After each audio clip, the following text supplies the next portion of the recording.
Just months before Madonna struck gold in '83, she was a struggling unknown craving for attention with a raw performance at a New York night spot.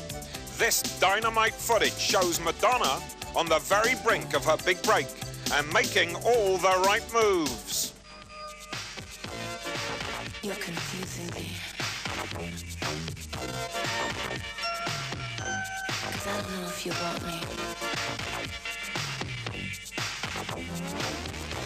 But I know that I want you. And that's nothing to be ashamed of.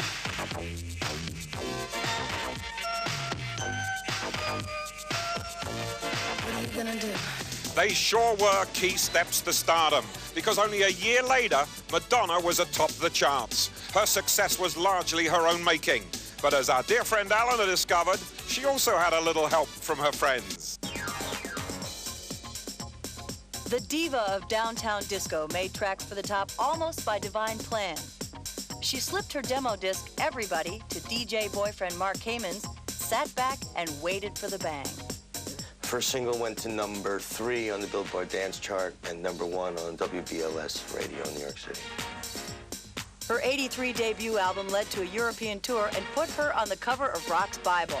It was perfect payback for all those years as a struggling unknown. A top record promoter recalls her unstoppable force. And those records went on the radio, got played in the clubs. You went everywhere. You heard Madonna. She upstaged Rosanna Arquette in '85 to become an instant movie star in Desperately Seeking Susan. Inspired self-parody at the MTV Awards then spawned Madonna Mania. Madonna! Madonna! Like a Virgin hit sales exceeding 6 million. Music insiders say her success was inevitable. Bobby Shaw knew she was going places from those early club performances. When Madonna moved, people grooved. She had charisma, but I guess the one thing that she really had was the drive. Ah, but which drive? Biographer Chris Anderson says Madonna and Erica Bell committed moving violations in record company limos. He describes them cruising through rough neighborhoods for jalapeno-hot Latino youths. Erica denied to Robin anything spicier than a backseat burrito. I mean, it was this car that you could just take anywhere in New York City and say, wait for me. And they would wait, you know. It was this new thing, you know. It's like poor girl plays rich. Anderson's book also records them trolling discos for men with promising moves. Erica says poppycock. They weren't into that kind of workout. Well, it didn't start until usually after midnight.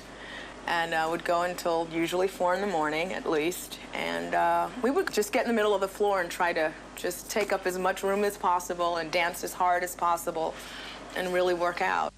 Erica says their lust for life was always governed by driving ambition. We knew we had to get up and go to a studio, or she was going to the recording studio at the time. And, you know, there's a certain line that you never cross.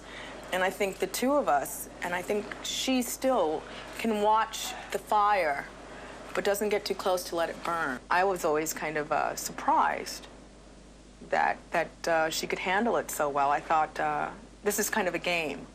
But she was very serious. The producer of the 7-time platinum Virgin album recalls Madonna was always acting as a star, even before becoming one.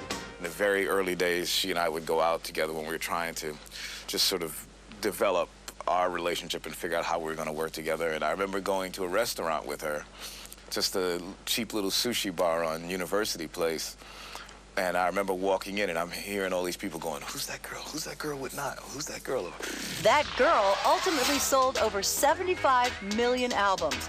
Niall says such super success comes from knowing what people will buy. I'm always amazed at Madonna's incredible judgment when it comes to making pop records.